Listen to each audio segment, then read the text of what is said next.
Nice day, yeah. How you feeling today? You all right? Oh, thanks for coming in early to give the office a sweep. I appreciate that.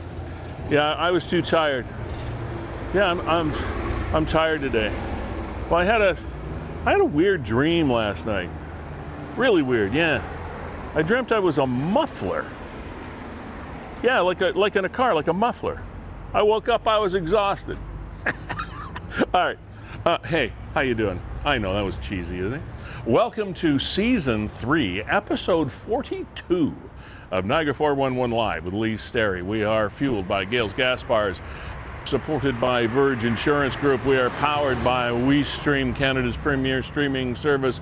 And on this gorgeous, sunny, cloudless skied Tuesday, we are making our way into Fiddler's Poorhouse once again for another live edition of Niagara 411 with Lee Sterry. So come on in and join us. There is some very, very big, and I mean big, I'm not exaggerating, big, wine industry news, which is focused here in Niagara. We're going to be speaking with publisher of Wine Niagara, Rick VanSickle, about the big news that came out over the past week. He's going to be joining us in just a little bit.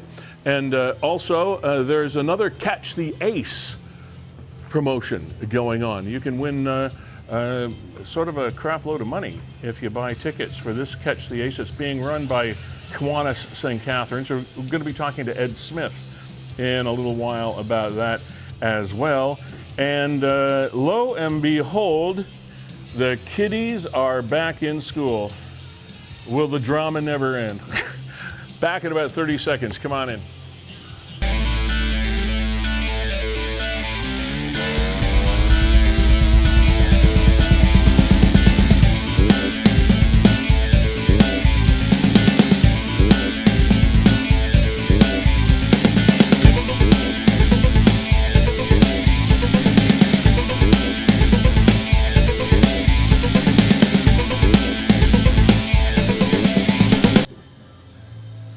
Hey, I think we're just getting finally plugged in here.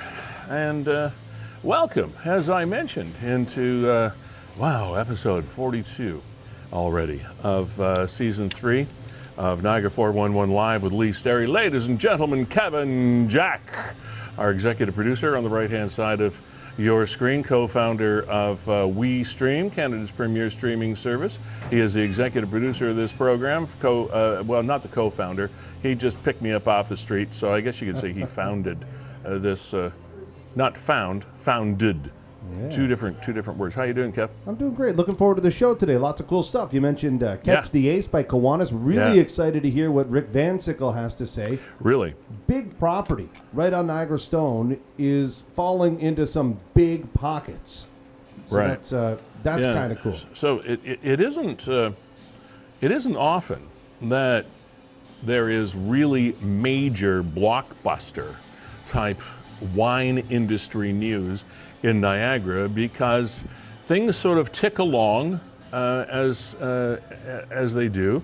There are some smaller boutique wineries that open, some transactions happen, but most of that is usually sort of bubbling under the radar. It's not really public stuff. The wine industry people know what's going on. The grape growers know what's going on. The vintners and the winemakers and the wine owners and the industry is basically the word I was looking for.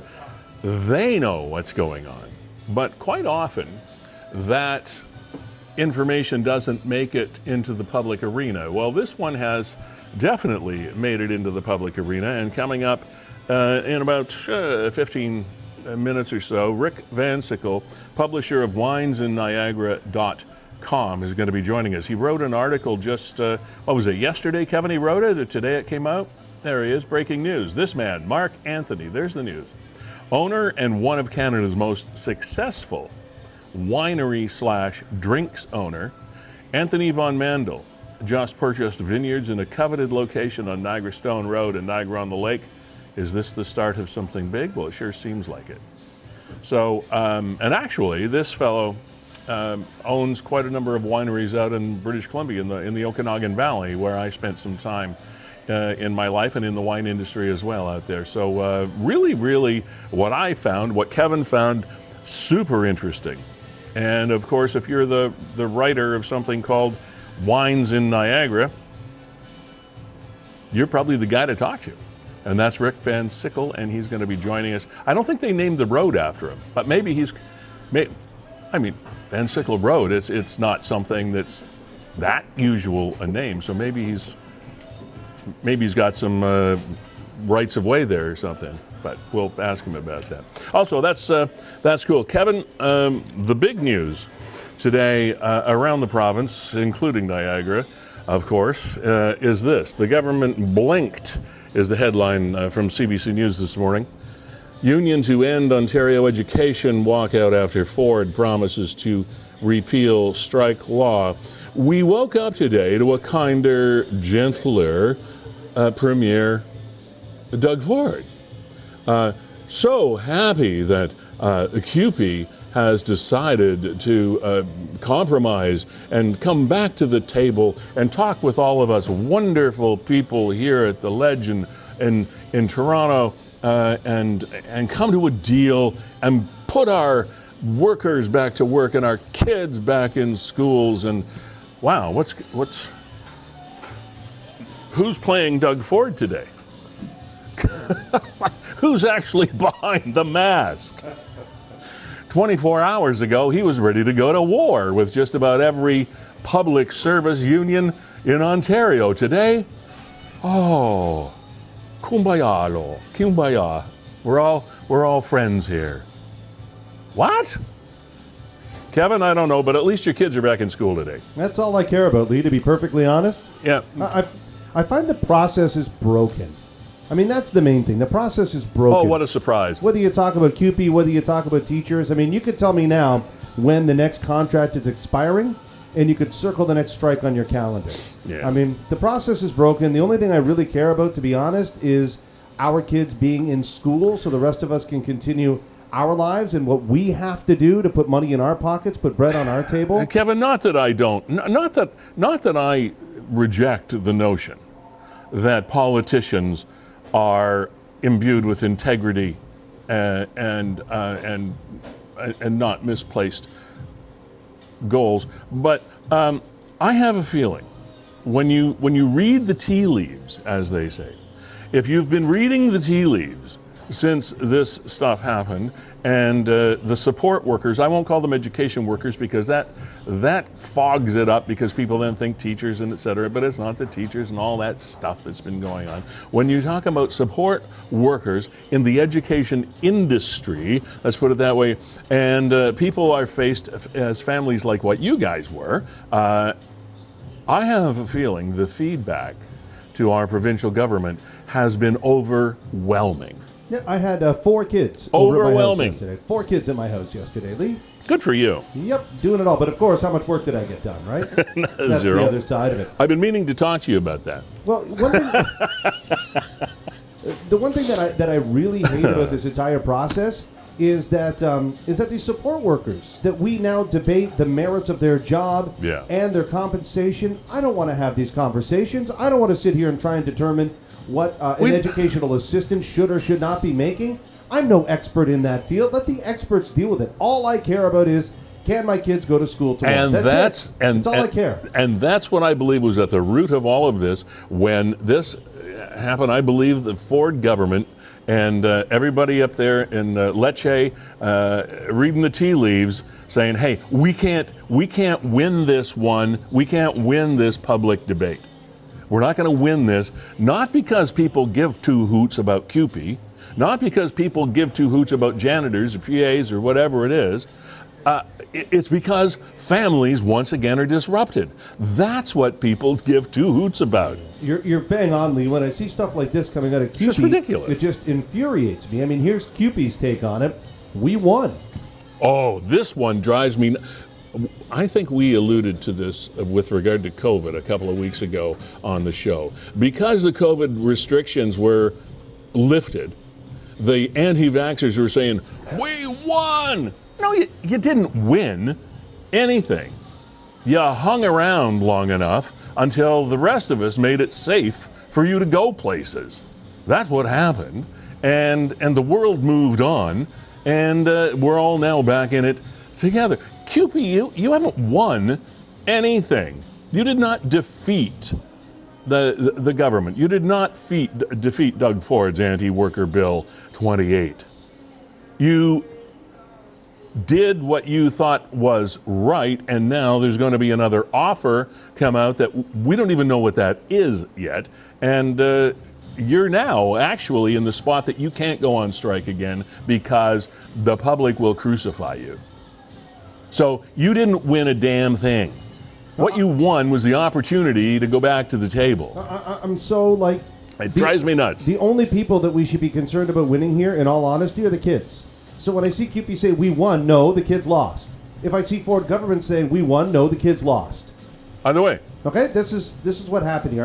I care about the kids winning. So when a union enters a negotiation with a win-loss attitude, I really don't think that that's bargaining. Us and them, it's us and them, it's us and them, and it's not the way to go.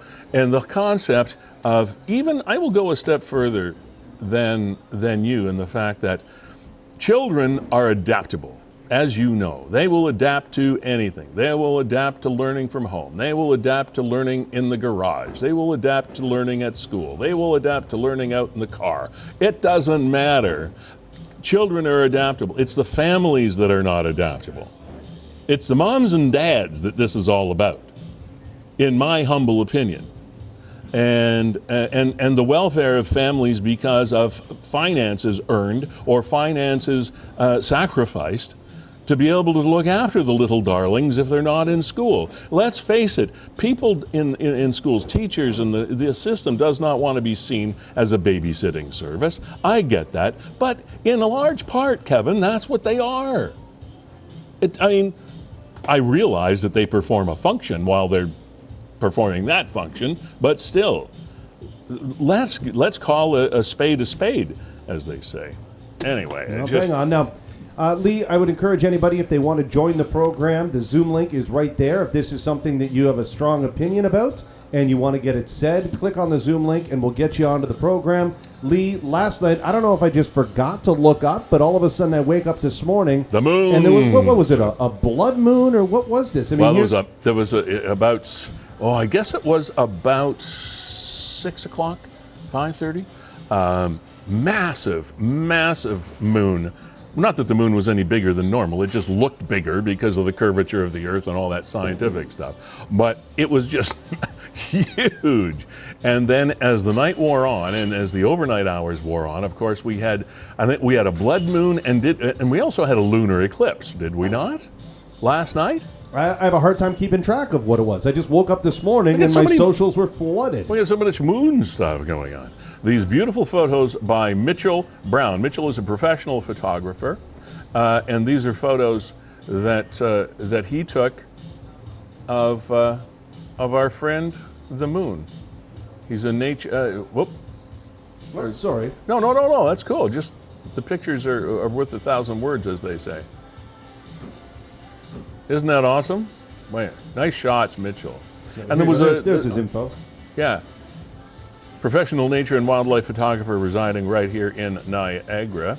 You can visit his group for more incredible pictures. Mitchell Brown, photographer. Thanks for sharing these with the community. Indeed. Now, Lee, here is, remember David Gilchrist? We interviewed him. He was the scuba diver out in Welland. But, he was out last night taking photos. Yeah. Every amateur photog was shooting this thing, and I was sleeping. There was another lady posted on Niagara 411 as well. Look, and that was what the big one looked like right around the horizon, about 6 o'clock, maybe a little bit earlier or whatever. But then, of course, we go. That's the beginning of the eclipse. I assume that's the beginning and not the end. Yeah, there we go. Blood moon. Okay. That should be a name of a movie. So this other photo Blood Moon. This other photo up here that Mitchell put up then. Yeah. Would that be representative, I guess, of the start of the eclipse and then the end of the eclipse and the positioning of the moon? I'm not sure, but I would I would almost think you're right. I'm not quite sure the juxtaposition of those two shots, or maybe it was just two shots that he put together. But let's go with your theory. Yeah, but I mean, everybody, my Facebook is just absolutely flooded. Here's some of the people I know. Rich Merlino in Niagara Falls throwing up. Yeah, I'm that guy that, I'm that, whoop. What's that, you good? Yeah, no, I was going to read what he wrote. But. Oh, okay, sorry. I was just showing the photos. I mean, yeah, that's okay. Yeah, there you go. I'm the guy that gets up at 5 a.m. to see the eclipse of the moon with my own eyes. Won't happen again for 3 years. That's the planet Mars, shining bright amongst the stars. Okay, so you go down to there. That would be that would be Mars. Okay, I don't even see the rover. It's parked watching the stars. There you go. Jay Moore Photography put one up on 411. Well, a lot of people out there last night. Is that the moon or a potato? I'm thinking potato. I'm thinking potato. Yeah. You say potato. There you go, Fred Bowring. Yeah, Fred. Photo. Holy cow. Over in Western Hill, over in your neck of the woods. Dave Benison from Historical Niagara. Yeah. Thanks, Dave, for that. Oh, there you go. Of course, the person explaining. Oh yeah, I don't have much patience for those. I'm trying to. Where is this line going? So this is about 5 a.m. this morning. There's the upcoming blood moon eclipse, November the 8th. Okay. Well, this is November the 8th. Well, I guess it did happen November the 8th because it was after midnight, right? Yeah, it happened this morning. Yeah. Okay. It's pretty cool. Now, very cool. Lee, I'm just going to fast forward here, and maybe we should get. We've got Rick VanSickle in the green room and ready to go. So I want to pull up his article, and then we can of course expand with him. Rick VanSickle, the publisher of WinesInNiagara.com. You betcha. Okay, there's Rick's Facebook site. Breaking news: this man, Mark Anthony, owner and one of Canada's most successful winery/drinks owner. His given name is actually Anthony Van Mandel. Just purchased vineyards in a coveted location. That's an interesting way to put it. Coveted location on Niagara Stone Road in Niagara-on-the-Lake. Is this the start of something big? Really, really big? Read our breaking story on Wines in Niagara, now posted at that link.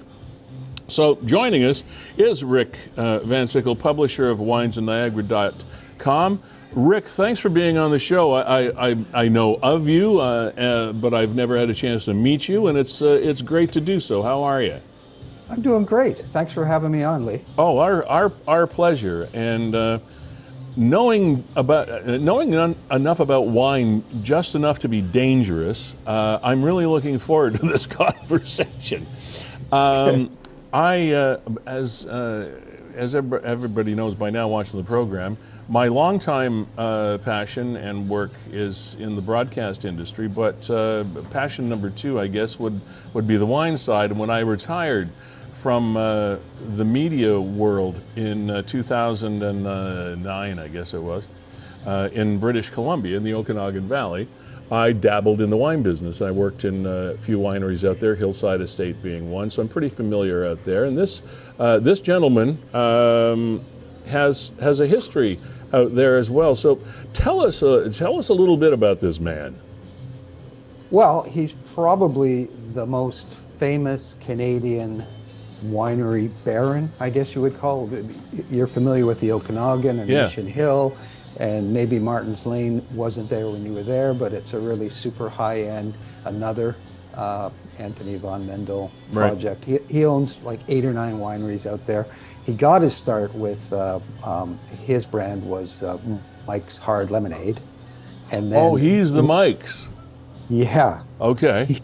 He was the first one to do it. It was the first ready-to-drink, I think, in a canned drink that you could buy. I think it was in bottles at first, but it was the first one. He was at the forefront of that revolution, followed up by the other not so well known White Claw, which was also his. So he's he has a few dollars to spend, and he spends it wisely on great wineries, building great wineries and making great wine. That was probably the breakthrough moment of changing ready-made cocktails in the liquor and wine business across the country. Like Mike's Hard Lemonade was almost a standalone brand for a long time, until finally the other distillers and brewers and vintners caught on to the fact that people will pay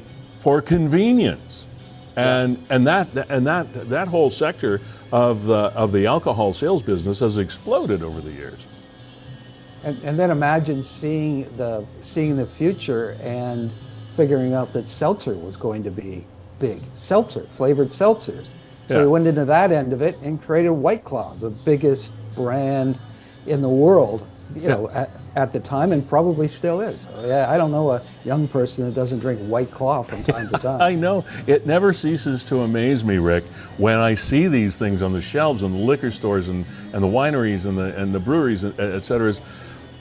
I can do this at home. People can do this at home. We've been doing this at home for decades since Prohibition ended.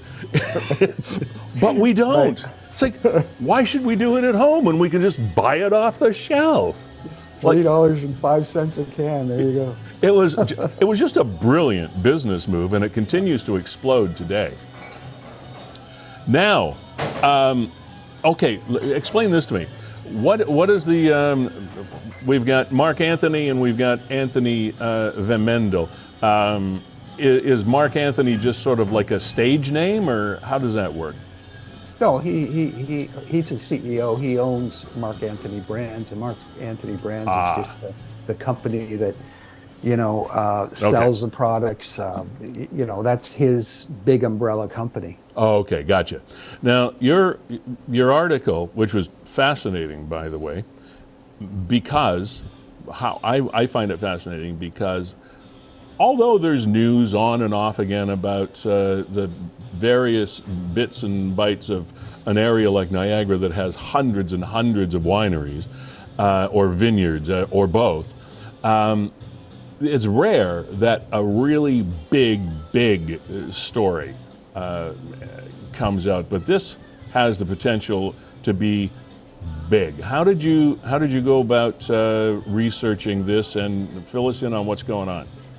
Well, like all good stories, I've been a journalist my whole life, in newspapers for most of my life before I retired. You get a tip from somebody. We all get lots of tips, but you have to go and do the work to make the tip real. So I got a tip.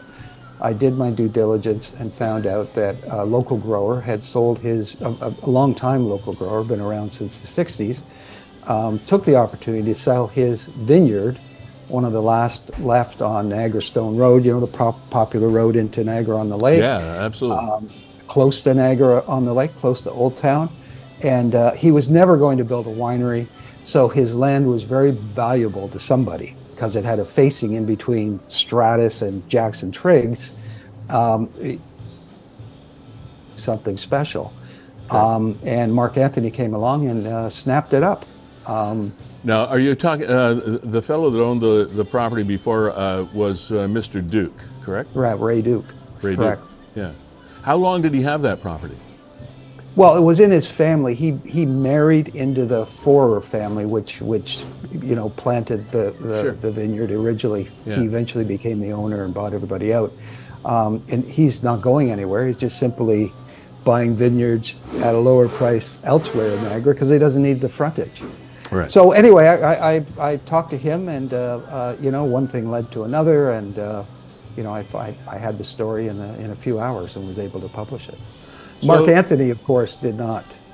Only confirmed that, yes, they bought the vineyards, and thanks for talking to us, and we'll get back to you now down the road. Now, Anthony has one small, I guess what we'd call it's a small batch distillery, correct? Here called Dillon's? Dillon's, right. And that's in what, Beamsville? It's in Beamsville. You can see it right off the QEW on the north side, just at Tufford Road. It's a small building started by, and that was the first foray really for Mark Anthony, was buying that piece last year. So what is the impact, do you think, on Dillon's? I can imagine that. Well, let me conjecture, and then you can tell me if I'm all wet or not. Is the fact that with the purchase of this property on Niagara Stone Road and that number of acres, I would perceive at some point in time that Anthony would be building an actual winery and processor there. That would be a safe assumption, and I've talked to other people, and that's on the right track. Now, Dillon's, I talked to Jeff Dillon, the general manager at Dillon's, but former owner and founder of it, and he wouldn't say much. I think it's a safe bet to say you will see a Gretzky kind of thing there. I was talking to Kevin off the air before that. And I thought it seems like a Gretzky marriage to me, with the distillery at Dillon's and the winery in Niagara on the Lake. It would seem like a natural. Exactly. I mean, what a perfect spot. I don't know if you go down there often, but you start at Oast and you have a couple of beers at Oast. You drop into the great Stratus vineyards and have a beautiful glass of wine. Then you hit the new Anthony Van Lendel, another drink.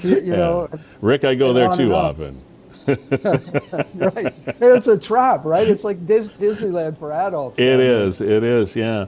Now, the vineyard that Mr. Duke owned and his family for many years, did they work the vineyard? There must have been other wineries that purchased their grapes, because I know the wineries in Niagara and just about anywhere there are vineyards. It's not just one winery that has one vineyard. There are people that grow grapes all over the place, and various winemakers will purchase grapes of whatever varietal that they're interested in from the various growers. Who is actually, if you know, who has been using the grapes grown on that parcel of land, on that vineyard? Well, very conveniently, Arterra buys the grapes, and Arterra is Jackson Triggs and is Jackson Triggs and Enniskillen, and in fact, that was one of the first. They sold a piece of their vineyard so that Jackson Triggs could exist in this world. Sold it to the original founders, Donald Triggs and Alan Jackson. Right. So that original Jackson Triggs vineyard belonged to him. Belonged to the farm.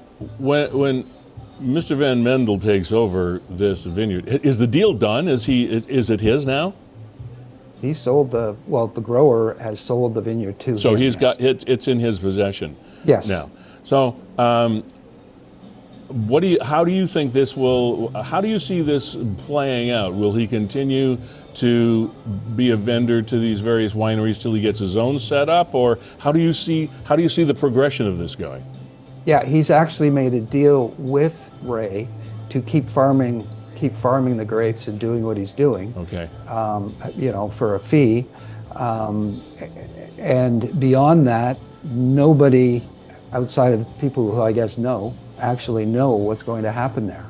I mean, I think it's all part and parcel of the other things that are going on there. I think the most splashiest, most anticipated winery is being built right across the road, called Stone Eagle. Stone Eagle is the high-end brand of Two Sisters. Two Sisters is already high-end. Yeah. This is high-end.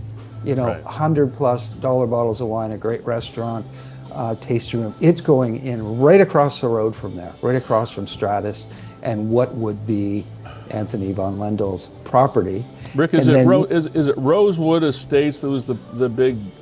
Is it Rosewood that was the big stickler with the Two Sisters thing and the Niagara on the Lake group, et cetera, that estate that is on the vineyard there? No, Rosewood's up on. No. It wasn't. Anyway, I'll move on because I can't remember it. But it was an estate that there was a local Niagara on the Lake group that did not want to see Two Sisters expand and build.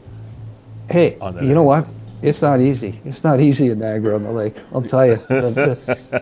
Just to add to that story, right beside that is going up a hotel, a 4-story hotel. Okay, so that is going through. It just, in my research for this story, it had just been approved. Okay. So it's going ahead. Now that's been going on for for years. I know. We've been doing. I've been talking to people about that for 3-4 years now, and it was probably going on before that. What do you see this as an impact on the wine industry in Niagara? Because this is a major purchase. It will be at some point in time, I'm sure, a major development. How do you see this? How do you see this impacting us as a whole, or a wine destination? Big picture, like 30,000-foot view.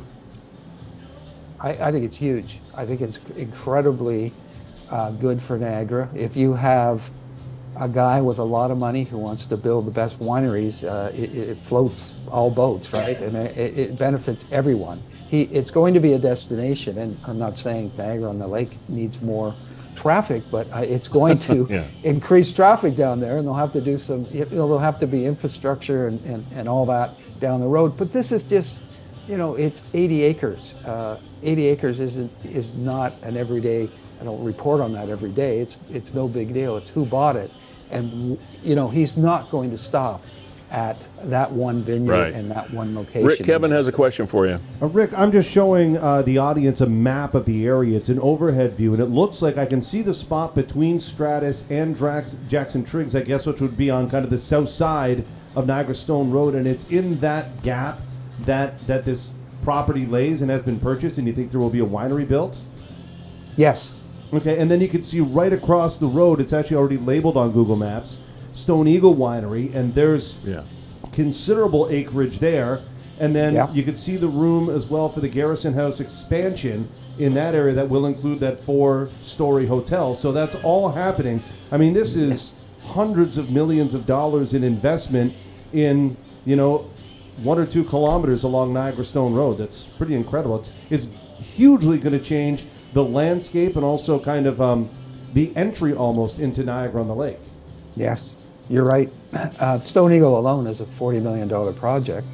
I put a map of what the Garrison Village in my post of what Garrison Village will look like, sort of, at some point when it's all said and done. Yeah, that whole area that's, a farmer's market on the weekend is going to be, an entryway and shops. And it's just absolutely phenomenal what's happening there. Rick, something that has been a bone of contention for a long time is the tax base situation of being a winery and selling wine in Niagara.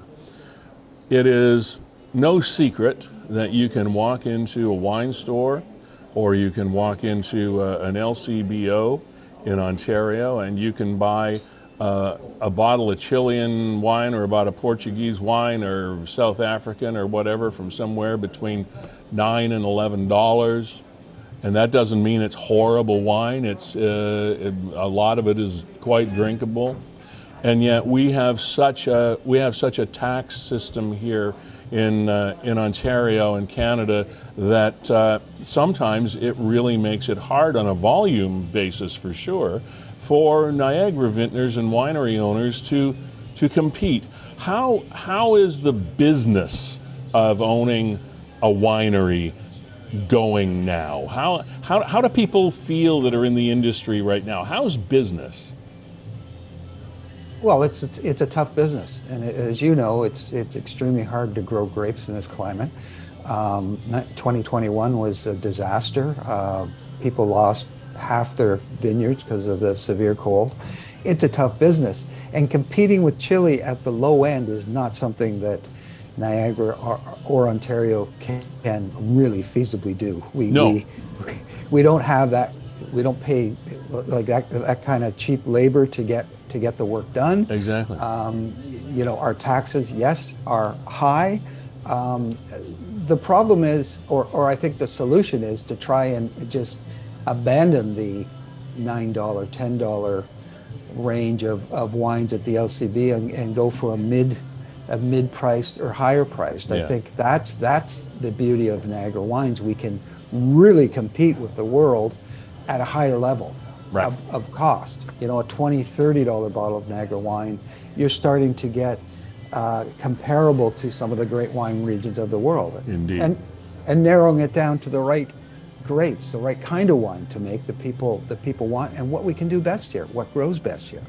Agreed. Chardonnay, Cabernet Franc, Riesling, sparkling wines. I'll never buy another bottle of champagne because Niagara makes such incredible sparkling wines. Oh, some of our sparkling wines are absolutely spectacular. Really, really good. And Niagara, we've come so far. Niagara used to be known as, well, they make good whites and, well, the reds are okay. But now, across, as you were alluding to, across the spectrum, the whites, the reds, they make some spectacular rosés in this area as well. And the sparkling wines, it's, over the last few years, we've come of age. I think we're doing okay. I think you're right. And I think people are starting to notice. You're starting to see a lot of Niagara, Ontario as well. Prince Edward County, I love, and yeah, they're doing good. They're doing well. Yeah, Lake Erie, North Shore. I don't get up there much, but you know, starting to see, you know, local wines on a lot of great restaurant wine lists. Well, we'll be watching this story. We'll be watching your site, winesinniagara.com. Rick VanSickle, publisher of that publication. Thanks for bringing this to our attention here in Niagara. It's a huge story, and it looks like nothing but good for that sector of our community. It's awesome. Great, nice talking to you, Lee. Thanks, Rick. Kevin, once again, we've got a Niagara proud thing to focus on over the next little while. This is going to be pretty big. Unfortunately for Beamsville, it probably means, unless they leave some sort of small operation there, some boutique operation at Dillon's in Beamsville, it probably means that operation would relocate. I mean, it would make sense. Yeah, I think so. I feel a little bad for the town of Lincoln and Beamsville who hang their hats on Dillon's small batch, but I couldn't argue that moving to Niagara Stone Road as part of a multi-million dollar, not just operation, but attraction, how that wouldn't make good business sense. I mean, but we'll see what happened. No comment yesterday, but, you know, Dillon's was purchased by the Mark Anthony Group sometime in the last year, 2 years, something like that. So it was probably part of some sort of grander scheme for some time now, and it just took a little bit of time to get the ducks in a row and all the rest of it underway. So where do you want to go here, Lee? Because I want to get to Kiwanis St. Catharines. They're doing Catch the Ace. They're into week 19, and I'm just going to line up Ed Smith in the green room. We got a minute or two. Do you want to thank our sponsors? Do you want to I'm going to do that. Then I want to ask you about your little foray to a concert the other night. Oh, I need more time than that. We'll do that after. You need more time than that? Oh, yeah. I got to line up some video. I was at the Vanilla Ice Show. I thought you were a professional. I was at the Vanilla Ice Show on Thursday. It was highly entertaining. Okay. The theater's terrific, and I'll tell you more about it after. Yeah, okay. Yeah, so I'll just ramble for a bit, and you're right. I do want to thank our sponsors. Once again, time flies so fast on this program. Gale's Gas Bars Limited is our title sponsor. They have fueled this program almost from its inception, and the things that they do around the community make them an absolutely perfect fit for us here at Niagara 411 Live with Lee Sterry. They are, as you see on the screen there, a living wage employer here in Niagara, and this became quite a big debate just a few years ago, very few years ago. And Gale's Gas was one of the first, if not the first, in Niagara to step up and say, "Hey, we're gonna do that." What a living wage employer is an employer that, after research is done and a figure is established at what means a living wage, in other words, to be able to support your family and to be able to make a decent living for the cost of living in your area, the level is set at X. And if you pay X or above, you are a living wage employer, and Gales continues to fall into that category. And it's just a great testament to their dedication and their loyalty to Niagara, as well as over the last year designated a rainbow registered company, which means that LGBTQ plus and all of the letters and any that you want to add are Gales companies are safe havens for customers and employees alike. To Verge Insurance Group, Verge Insurance Brokers Limited, thank you very much as well for your support. Born and bred Niagara company located up on Ontario Street, not far from here. So Mark Shirkin and all of your great people, thank you for continuing to support us as well. Kevin Jack, Brandon Scram, co-founders of WeeStream, Canada's premier streaming company, and it's because of the technology that they use that we can bring this high-quality program to you each and every week on Niagara 411 Live with Lee Sterry. Now, the Kiwanis St. Catharines, don't miss out. You can catch the Ace tickets now. Now, actually, this promotion has been in place in various spots across the country. The first time we heard about it was way out on the east coast of Canada, and it took the country and the media by storm, is the fact that this small community, this small service club out there had raised just thousands and thousands and thousands of dollars because of this idea, and it's caught on so much. Recently there was a really successful one that Hospice Niagara ran, and now Kiwanis St. Catharines is running a Catch the Ace program, a Catch the Ace contest. KiwanisLottery.com is the website at which you should go to buy your tickets. You get 3 tickets for $10, and each week there is a draw, and they happen on Sundays, as far as I know, Kevin.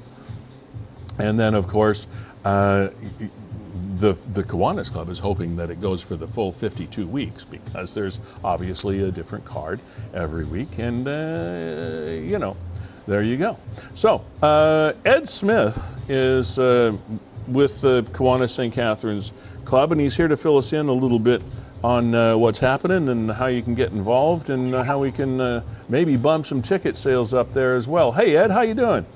Hey, good, Lee. How you doing? I am well, thank you very much. You're a busy man over the last little while. So I think you're in what? You're heading into what, week 19 of this promotion now?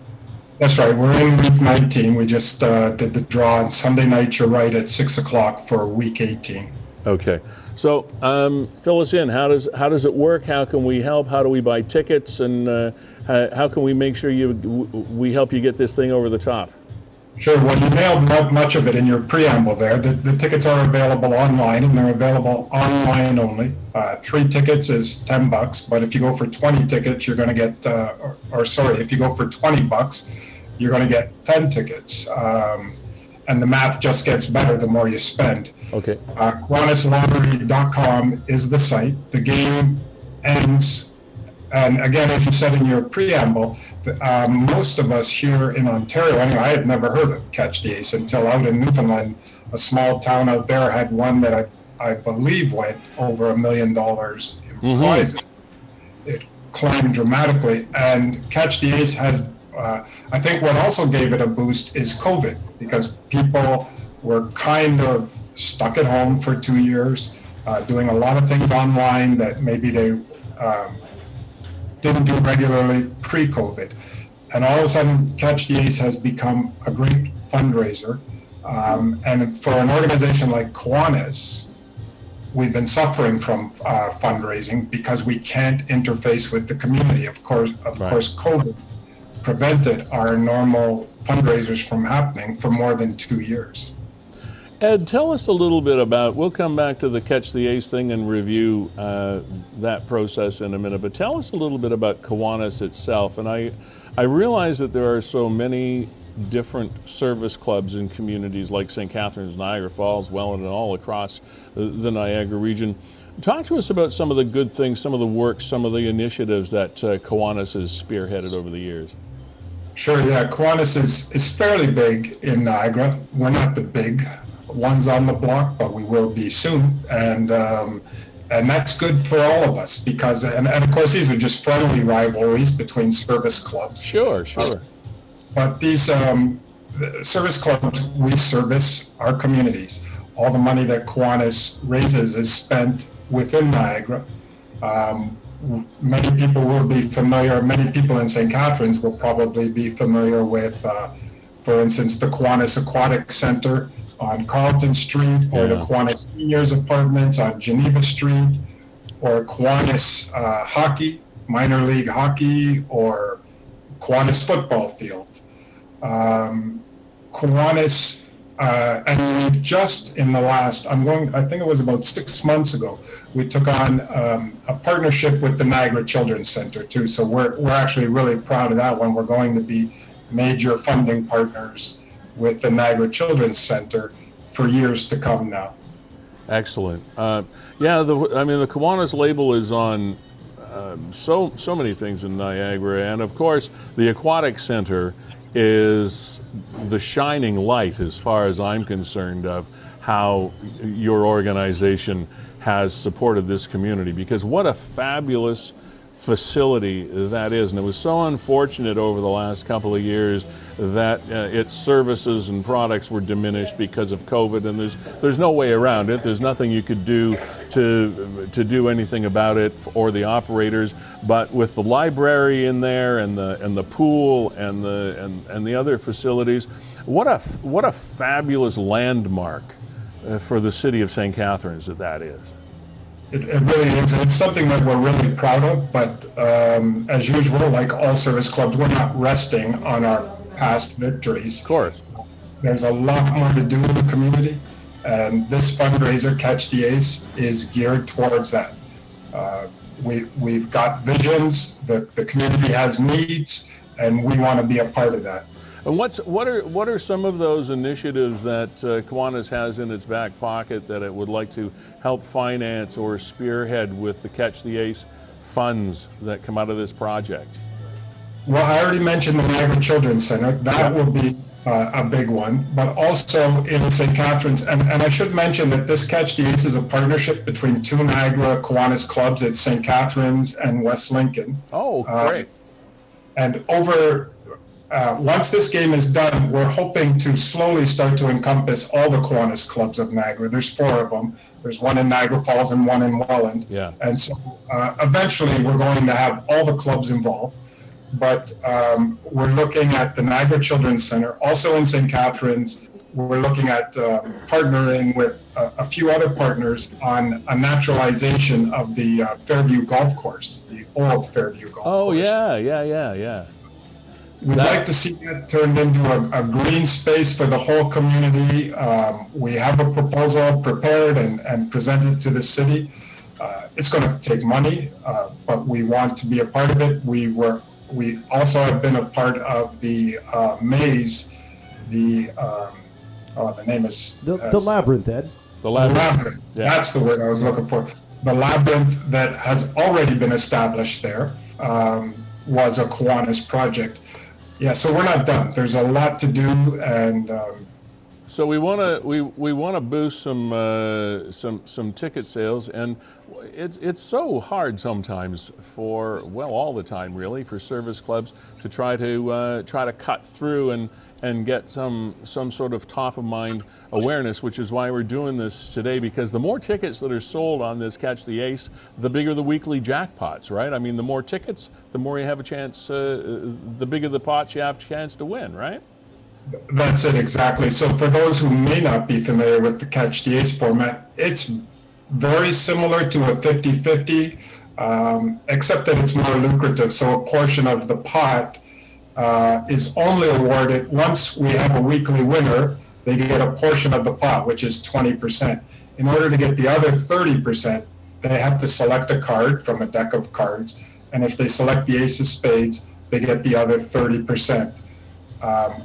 Of course, that 30% continues to grow every week, right, until somebody selects the Ace of Spades. So it can be quite a sweet deal when it is eventually won.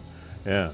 And I mean, it's good for, not that we want people to buy tickets and lose, but it's because there is a weekly jackpot. You might not win the entire thing, but there is a weekly, somebody wins a weekly jackpot as well, right? That's right. There's always a weekly jackpot of 20%. And even if you buy tickets and don't win cash, you're a winner anyway because the money's going into the community. Right. And it's fun too. I mean, it's gambling on a reasonably conservative scale, but there's still that element of chances. Oh, I wonder if it's mine, kind of thing. So it's still kind of fun to do. It's fun. It's gambling on a reasonable scale, and it's gambling with social benefits as in the background. Yeah. All right. So once again, they go to your website, correct? And that's where they buy their tickets. Exactly. And they can, and do they pay with a credit card, or can they do PayPal or whatever? How's the methodology? All of the regular methods of paying online. And as I said earlier, there is no in-person sales. That's an AGCO, the regulation that all of the Sure. all ticket sales have to be done online, but all of the regular online payment methods are available. And your draws are Sundays, is that right? Sundays at 6 p.m. At 6 p.m. And I can buy tickets up until when? You can buy tickets up till Sunday at 5:59:59. All right, well, keep that in mind. Ed Smith from Kiwanis St. Catharines, and also representing Kiwanis Lincoln in this project. Thanks for joining us. Good luck. Let's pony up those sales and have some fun. Keep us posted on how you're doing. All right. I will do it, Lee. Thank you very much for your time. Thanks, Ed. You're welcome. Bye. All right. So many things going on in Niagara. It's hard sometimes to keep track, and hopefully our little foray with Kiwanis there will ramp that up and help increase the ticket sales and increase the amount that you're going to have a chance to win if you purchase them their tickets. Kevin, again, season 3, episode 42 of Niagara 411 Live with Lee Sterry, which you can follow here every week as usual on Niagara 411. Thank you, Nick, for your partnership. Nick, of course, is the driving force, chief cook and bottle washer and maintenance guy and every guy with Niagara 411. Also has been struggling with a lot of Facebook people over the last little while of how to sort out what is happening on Facebook itself with regard to the algorithms and where things get posted and how they get found and all the rest of it. So we all plead you to have patience with Nick. He's trying to keep the site running as well as trying to figure out what the hell Facebook is trying to pull. So is Kevin Jack and his partner Brandon and with WeeStreem. Kevin, it seems like talk about catch the ace. It's trying to like catching smoke dealing with Facebook these days. It's crazy. Yeah, it's a little all over the place. They're definitely changing some algorithms. Even my wife posted today, hey, like, what's going on? All I see on here are like ads and no posts from friends, not the old Facebook friend I used to know. No, it's very, very strange. Now, have you been able to sort out your concert? We have a dual story here with Kevin. Have we been able to sort that out now? Yeah. Are you ready? Do you want to do the concert? Yeah. Okay. But then I want to segue into the car thing. Yeah. Okay. So let's start with the concert. Now, Vanilla Ice, to be fair, he's like a medley of his hit would be Ice Ice Baby from the 80s. That's 90s. Is that 90s? Yeah, so Am I that old? Is it 90s? The whole show was actually called like the 90s Experience or something like that. All right, and it was where? And it was at the OLG Theater, so the brand new theater in Niagara Falls. And here, I'll throw up some video of it. All right, well, that's a pretty big theater. And it was absolutely impressive. I would encourage people as soon as you can, even if you only kind of like the artist, like Michael Bolton's coming up in a couple of weeks, just go see him. Just so you can get inside that theater. Inside the theater. We do not have anything like it in Niagara. I mean, this is 7,000 seats, a brand new build. I felt when I was like walking through the concourse and whatever, I'm like, this is big city stuff.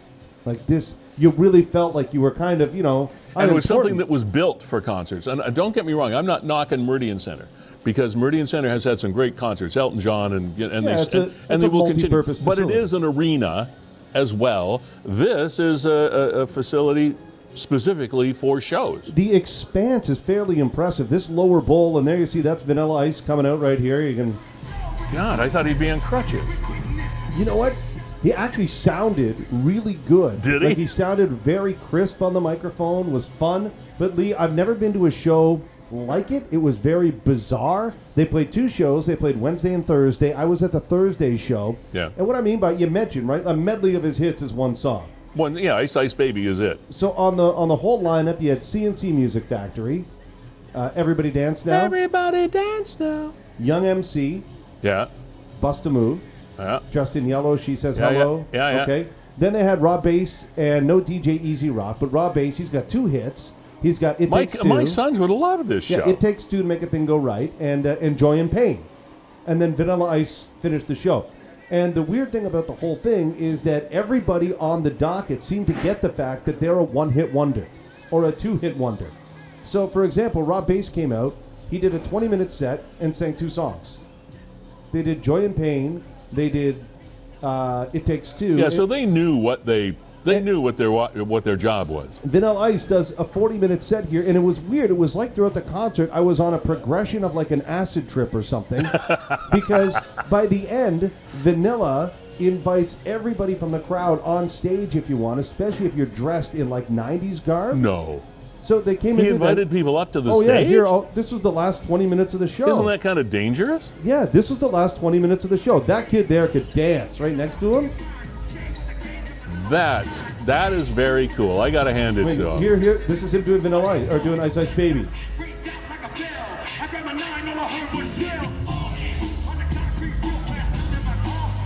And there's Mom with the camera. All different ages up there. It was incredible. And then he had... he probably did himself some good doing these shows. He had a guy dressed up like a Teenage Mutant Ninja Turtle. There was another guy dressed up like the Coca-Cola Bear. There was a guy in a Halloween costume. Like, it was just weird. So that guy there... So it was fun. You enjoyed it. Oh, yeah. This guy here in the silver jacket. I've never seen this before, Lee. You want to talk about new age promotion? He's the CEO of an energy drink company. He paid Vanilla Ice to do a music video with him and tour with him. So they played a song on stage all about his energy drink. It's like product placement. And then afterwards, he introduces him as the CEO and hands out free energy drinks to everyone. That's amazing. It was crazy. Which leads me to mention anybody that represents a brand. Your brand could be right here on this show. So that's funny. I mean, that's good. Thoroughly entertaining, but unlike any other concert I'd ever been to. I guess. Because I think they got themselves. I mean, here, if you go to the end, now Vanilla Ice is just playing other people's music. So now this is like one of the biggest casino-style shows ever. I'm watching a rave now. Is what I'm doing. Yeah. Because Vanilla Ice is not singing. He's not playing his music. He's playing somebody, and there's all these people dressed up dancing on stage. This is something you'd see for a D-level ticket in Vegas somewhere. Yeah. In the basement of a casino. But it was so much fun. I don't think anybody left there without a smile on their face. And ultimately, everybody's standing up, dancing around. That's what it boils down to, right? At the end of the day, I don't care. I don't need to see Vanilla Ice sing any other song other than Ice Ice Baby. Of course not. So good on him for kind of getting that. So the concert hall you were impressed with, the concert hall itself. It was amazing. It's so nice to have something like that right here in Niagara in our backyard. Lee, you and your family and everybody in Niagara at some point will go to a show there, and we will all benefit by having it here. It was so cool. Oh, that's a great endorsement. I'm just try to keep that in your state of mind, because the world today is a crazy mess. I mean, it's like a snow globe. It's all shaken up, and nobody really knows what's going on. All you really need to know is don't take anything too serious. Don't let the news channels divide the country, okay? And best of all, I'll tell you something way more contagious than COVID. It's called smiles. Smiles are contagious. I mean, I don't know that I should be getting life advice from Vanilla Ice, but that's pretty good. It is pretty good. Enjoy the ride and keep dancing. You can't dance if you're miserable. Yo, VIP, let's kick it. Good for him. Good for him. Thank you guys for joining us tonight. My opinion of him, I think, just went up about 5 rings on the ladder. As did mine. It was thoroughly entertaining. They seemed to get themselves, and that's what they did. And Because I've never been really- to a concert like it. Really, Vanilla Ice turned into what you might call a pop or urban music joke over the years. It's kind of sad to say that, but it's true. But with this kind of show, this kind of endorsement from you and what they're doing, good for him. Good for him. Gives me hope. Yeah, I mean, here's a Gives me shot, hope. Lee. I mean, it was just all over my Facebook and socials for a couple days. There's I think this is CNC. I Oh, there you cannot. go, that's Rob Bass. I can't count the number of times, Kevin, that I would walk out of my house. We were living up in Durham region at the time. I'd come out of my house. My sons were fairly young at the time, and they'd have the blaster running under the garage. Everybody dance now! Like, oh my God! If I heard that once, I'd hear that in my sleep. They played that stuff so much. And I finally got to see it live. So I checked a lot of boxes that day. Said, I want to see everybody dance now. Check that. Young MC. I mean, it's funny. My parents are here, and I can remember playing Young MC in the backseat of a car going to a hockey game in Hamilton when I'm 16 years old. So it took me 30 years, but finally saw Bust a Move live and in person. You know what ruined concerts in the city of Penticton, British Columbia? Beach City. They used to just be packed with young people every summer, etc. And they had a big concert there. And speaking of that era, MC Hammer was in town. And there were riots, ultimately. Some hooligans showed up, and they sort of closed the city down after that. But that was the big claim to fame, was MC Hammer in those days. Can't touch this. Absolutely. All right, Lisa. Yeah, so it was an absolute blast. We'll be posting this out as That's a separate post and just encouraging people to share their experience. That'd because be awesome. It was Yeah. unique and entertaining, and I think sometimes people forget about the entertaining portion of it. They're like, well, people came to watch me sing. It's like, no, at the end of the day, everybody came to be entertained. Absolutely. And it's how you choose to do it, and they chose a unique way. And it that's was what thoroughly entertaining. That's what it's all about. It's sometimes not what you say; it's how you say it. That is the entertaining part. Now, there's an addendum to this night out. Yeah, there is. For you. I forgot about that. I mean, Now, was this on the way to the concert or on the way? absolutely was. Yeah, last Thursday night. And we have had a plethora.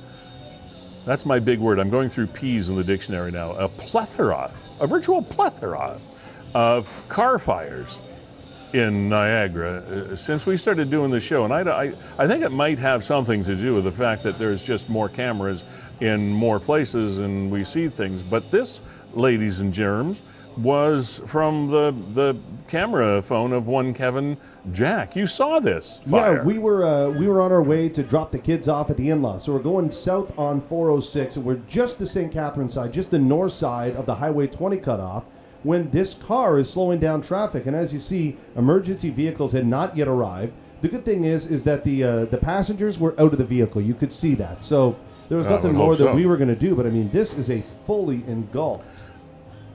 Now, it looks like a relatively new vehicle. It doesn't look that old. Could you tell what it was? I couldn't tell you. No, I mean it was surrounded in flames. Like it was. Now, is it me or is it simply the reporting of more that seems like we've got a lot more vehicle fires than I ever remember being reported in the past? That's got to be the most horrible thing to experience. You're driving and like your car is actually on fire. We've all had cars break down on us, but to actually catch fire and burst into flame, jeez. It was pretty scary for us. I mean, at first we just wanted to make sure that there were people out of the car, And then you drive by and you realize, man, like we couldn't feel the heat, but I wonder if my paint peeled. You know, it was that big That of hot, a fire. yeah. Now there were people around the car that looked like they were from the car. Exactly. It wasn't just sitting there by itself. No. Because years ago I've driven down country roads and I've seen cars burning that were there for insurance purposes. I know. Or a bank robber that just wanted to disappear. I don't know. But still, these sort of regular domestic car fires is. You even got a thank you on Niagara 411. Look at that. Thanks, KJ, for the photos. I know. You be a star now. Yeah, thank you very much. Yeah. Thank you very much. Wow. A few things you want to get to. Well, there was a new excerpt that I want to start on the program. It's Do You Know This Perv? I don't know if we'll have it every week because we just might not have a picture every week. But ladies and gentlemen, welcome to episode 1 of Do You Know This Perv? Right there. That's a dude that he was at the Penn Center at the time. Now, first of all, kudos to Penn Center for having cameras that are actually functioning as cameras with relatively clear photos, because there are a lot of cams that don't operate with clear photos. Now here's this dude. Obviously he's not a slave to fashion, but he is at the Penn Center carrying a phone and what looks like some sort of a coffee cup, scraggly kind of goatee beard. And this, I was going to call him a gentleman, but I won't do that because that would be a real stretch. He was reported to be following females in the Penn Center Plaza Mall. And at various points, or at least at one point in time, he dropped trow, those sexy kind of looking sweatpants he's wearing there, and exposed his manhood to the public. And of course the police were called, and by the time they got there, he was gone. And clean up in aisle 3. Even the K9 unit attempted to track in the area, and actually the dog said, "I'm not following that. I'm not smelling that." No, I lied. But anyway, so anyway, they're looking for this dude, 25 to 35 years old, 5'4", slender build, scraggly beard. Last seen wearing what you see him wearing, and he obviously has issues. So we're looking, and that again, Kevin, is a pretty clear picture. Somebody knows this dude. I'm kind of surprised that he hasn't been apprehended yet, just because of how clear it is. And I mean, it's Niagara, right? And you're wearing a reflective coat. Like, even in the dark, they can find you. But the dogs couldn't. Well, the dogs didn't want to. I know what I'm sniffing, and it ain't that. No, I'm sorry. I know police dogs are trained much better than that. K9 unit operators. It was just a joke. And it's kind of scary, you know, to be following people around, and then what he actually did, drop trow and following a female in the around mall. The yeah, store. there's some sort of weird fetishy thing going on there. Let's talk about November for a second. Here we are on November the 8th, and of course, as you can tell by poppydom that's happening all over the country, we are headed towards Remembrance Day on Friday. And it looks like Friday is going to be a pretty decent day. There have been fairly inclement Remembrance Days in the past where to show up at the ceremonies is a little bit of a chore for some people, especially some of our older veterans that still try to get out. Friday is supposed to be a fairly decent day weather-wise here in Niagara, so it shouldn't be too hard to attend a service at a cenotaph of your choice or whatever. So we have Remembrance Day, but November is, as I thought of it myself, if I was the month of November, I'd be feeling really, really tired and worn out by now. Not only do we have Remembrance Day, November is Diabetes Awareness Month. It is also Crohn's and Colitis Awareness Month. And just as an aside, I lost a longtime broadcasting friend a couple of weeks ago to Crohn's and colitis, and I'll mention his name because he's a name in the broadcast world here in Niagara that you may recognize. His name was Bob Privet. I've known him since the 70s. We worked at the Blizzard of 77 together and other things. Started at Seahow and Welland, and just a great broadcaster and a wonderful human being.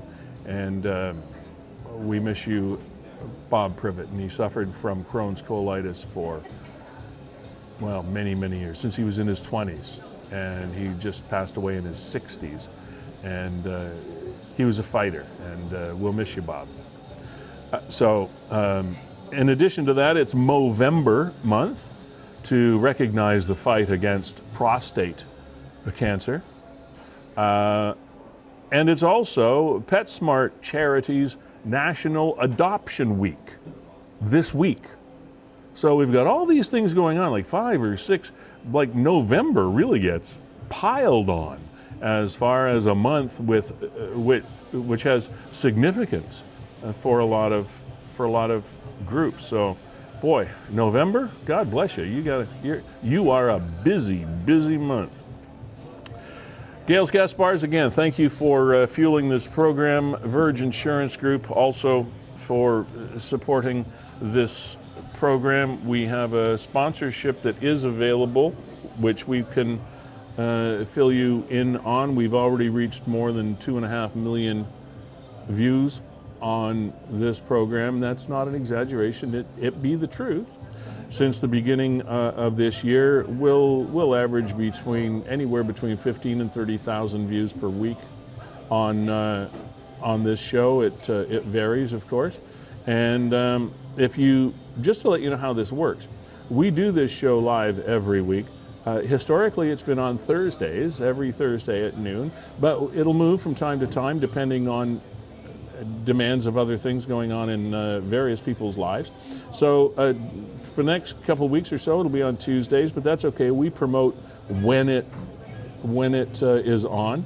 As well as over the course of the week, Kevin will take segments from this program, like the one we just did a little while ago with Rick VanSickle from wineinniagara.com, and we will put those up in case you missed it, post in shorter segments, and you'll have a chance to watch them that way on Niagara 411. It's also available on YouTube. Just search YouTube WeeStream, and all of our episodes are archived there. So we're also on Twitter, and we're everywhere. All right. So that is of great value to a Niagara business operating here, and trust me, the cost of a sponsorship is more than worth the little bit we charge you to be here. So if you have any interest at all, let us know. Get in touch with us, send us a message over Niagara 411 or whatever, and we'll fill you in on how the whole thing works, and you can be a part of our show each and every week, and it would be great to have you here. Kevin, what is your opinion? I came across this this past week, and to tell you the truth, I have mixed feelings about this question. What is your opinion of, and this goes out to you too, by the way, in Niagara 411 Live Land. Please let us know what you think. You can click in that post at the bottom of the page and come in and talk to us. Of self-checkouts. Probably the most obvious of those would be grocery stores. Yeah. Supermarkets. What do you think? I think that resistance makes me the old man on the lawn shouting, "Get off my lawn." I think the younger generation truly would rather not deal with the human interaction and would just rather scan it themselves and move on. My personal opinion is I don't like it. It's a reduction in service. And why do I have to scan my own items when there's always been people here that are paid to do it for me? But the stores are dwindling down your options, right? All of a sudden you walk into something, there's 8 cash registers there, and only one of them's open, but there's 14 self-checkouts available. Yeah. So you're forced to. I will say this, though, Lee, and I know I'm not the first to say it, but the unfortunate thing is for a lot of the stores that I go to when I have to use the self-checkout is I haven't been trained in using their equipment. That's right. And I also haven't been trained as a proper cashier or anything like that. So on occasionally, I think some of the items that I leave the store with may not get scanned. And I don't know. But again, I'm not trained. No, and I know. If this is the decision that the business wants to make, well, then you're going to have to deal with the consequences of untrained Kevin trying his very best to scan all of his items. But, I can only do so much. I'm one man. You nailed it. As far as this particular poster is concerned, I'm going to read what I got on my Facebook page. Dear Walmart and Target, Home Depot, and all other stores that have self-checkout, you are almost exclusively self-checkout now. The last time I was there, you had a lady stopping everyone at the exit checking receipts, a la Costco, right? But even that's different than this. I didn't choose to participate in that nonsense, so I just skipped the exit line and left. I heard her saying, sir, as I kept walking and raised the receipt above my head, leaving the store. You can either trust me to do self-checkout, or you can put your cashiers back in place like it used to be. I'm not interested in proving that I did your job for you. You want me to be a cashier with no training, then that's your problem, not mine. Don't audit me for a position you refuse to employ any longer. Signed, all of us. And that is really a perfect way to explain Kevin's sentiment right there. Now, I have mixed emotions because usually when I go into a grocery store, I go in for just like 2 or 3 items. And the self-checkout thing is awesome. I've learned to do boom, boom, boom. Even the non-barcoded things, like the veggies and stuff, I've even figured that one out. So I can do the boop, boop, boop, boop, and I'm gone. I'm good. Now, I haven't had anybody ask to see my receipt yet, but I'd be like this guy. Hey, you want me to check out, and then you want to check my honesty? If you want to, you check me out. No. But Lee, honestly, the next generation, they try to avoid human interaction at every corner. Well, yeah, because it takes longer. Yeah, and then I have to talk to somebody. I have to and talk to people, and germs and all that stuff. So you know what? I'd rather check myself out and be on my way. I don't mind. I wouldn't mind working with people if you didn't have to work with people. So but the real dark side of this is the fact that it is reducing the number of people that can earn a living, even as a second job. Younger people that are going to high school as a second job on weekends. There are fewer and fewer opportunities for people to earn extra money, or mad money, as they say, or we used to call it cigarette money, or whatever that beer money, whatever the hell it is. There are fewer and fewer opportunities for people to do that. And that's the downside of it, and that's one of the reasons why I don't like it. Now, there are still some people that are married to the fact that they're going through a cashier, whether I need to or not. I was in, one of the supermarkets not too long ago, and there was a guy with a buggy, an older gentleman, and he had like 6 items in the buggy. And there were 8 self-checkout kiosks available, but he was standing there and he was waiting for a woman that had like 8,000 items in front of her. Not doing it. But again, that was my stance 5 years ago, but now they give me no choice. They only have one live cashier. So what do you want me to do? And you know what actually made it easier? When they got the guns. Now they got the guns, so I don't have to lift every item out of my I haven't been into one with the guns. Oh yeah, when you get the guns, it actually makes things I'm against guns. They're a lot more convenient. So am I in theory, but the UPC guns I'm pretty good with. Lee, I got to go stick a camera up because coming up we're going to hear from local band Charles J. Hunk and the Trainwreck and their music video for Double Plaid. But I know you wanted to. There was a NICU. Is that what you call it? The NICU nurse. over in Buffalo that made its way to Niagara 411. Yeah. I know you really wanted to highlight this. Yeah, this was a story. Let me find it. Here it is. From time to time, we do Good Samaritan stories. This popped up on Niagara 411 not that long ago, 14 hours ago or so. And Nick said, this is why I do what I do. I'm humbled to have been able to assist this wonderful family find their angel, our hero, Jean Monette Feulled. Not all heroes wear capes, but they almost always wear scrubs. And I'm going to read it from my computer because it's a little bit easier for me to do that from here. And here was the post that went up.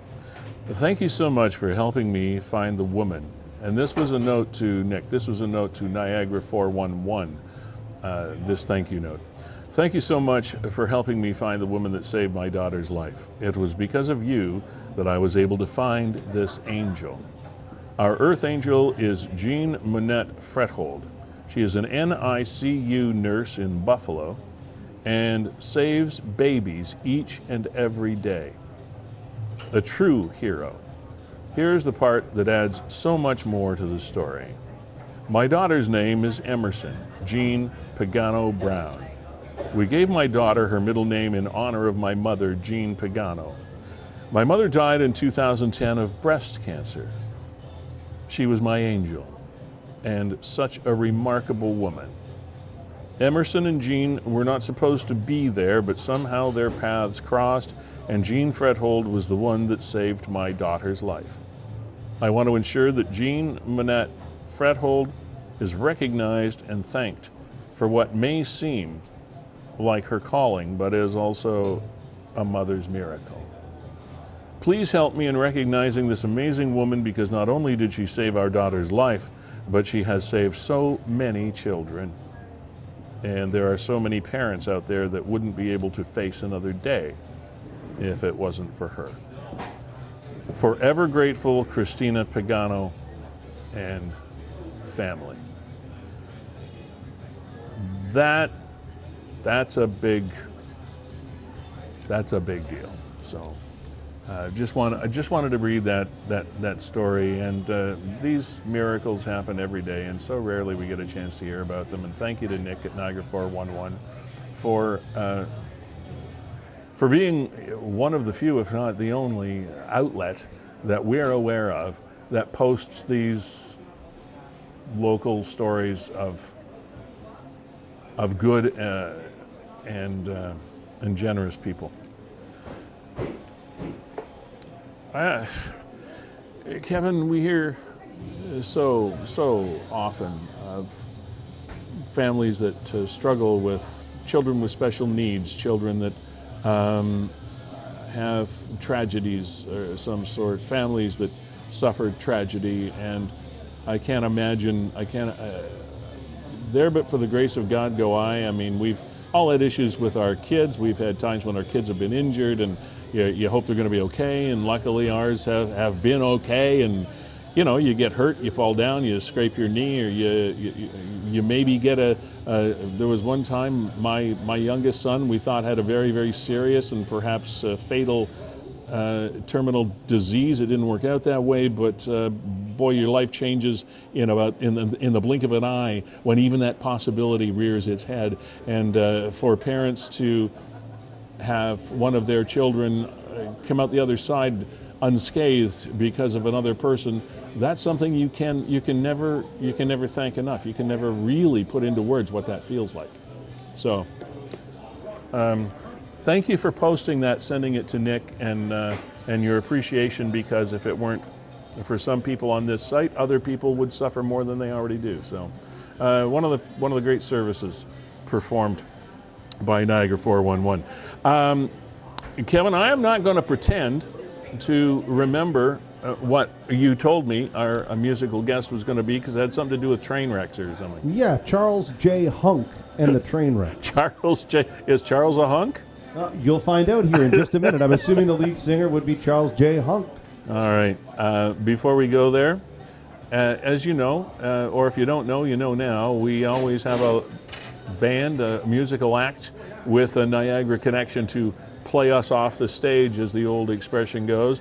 And so it's Charles J. Hunk and his guys or gals group that'll be doing that. Kevin, as always, it's a pleasure.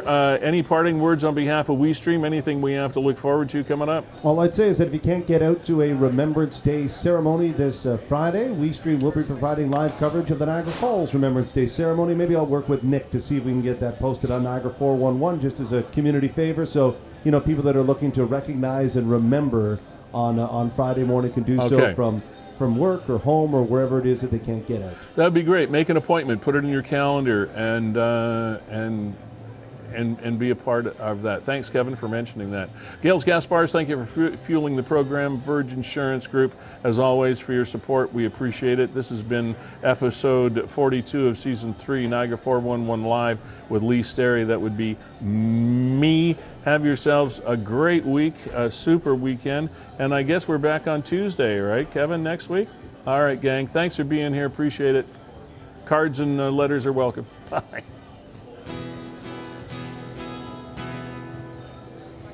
Good evening, Merchant Ale House. We're Charles J. Hunk and the Trainwreck. We love this place. We wrote a song about this place. We love it so much. The song's called Double Plaid, and it's about how much I love the beer in this building and this building itself and the people in it. We're going to play that song for you right now.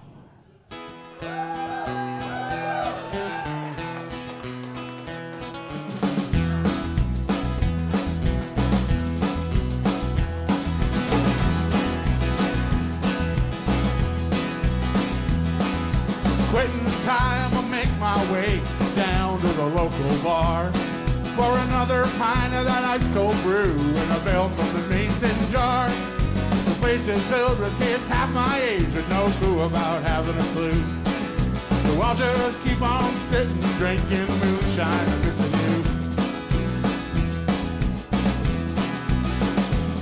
Well, that double plaid's the best I've had when it comes to getting liquor.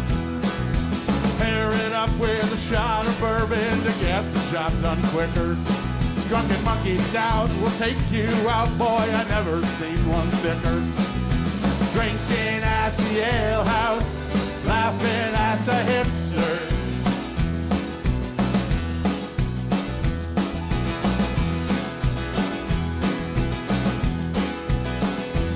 We'll have another round of drinks barkeep, cause it's tipping turn to 5. 2 more pints of snake bite, 2 more shots of rye. We'll wash it down with a round of Crown and Cokes will hold the line. To all my friends, here's to you, here's to the best of times. Well, that double plaid's the best I've had when it comes to getting liquor. Pair it up with a shot of bourbon to get the job done quicker. Drunken Monkey Stout will take you out, boy, I never seen one thicker. Drinking at the ale house, laughing at the hipsters.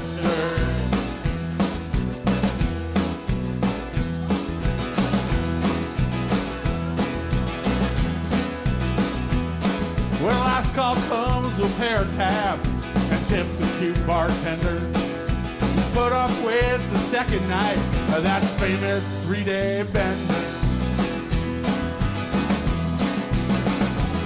Well, that double plaid's the best I've had when it comes to get liquor. Pair it up with a shot of bourbon to get the job done quicker. Drunken Monkey Stout will take you out, boy, I never seen one thicker. Drinking at the ale house, laughing at the hipster.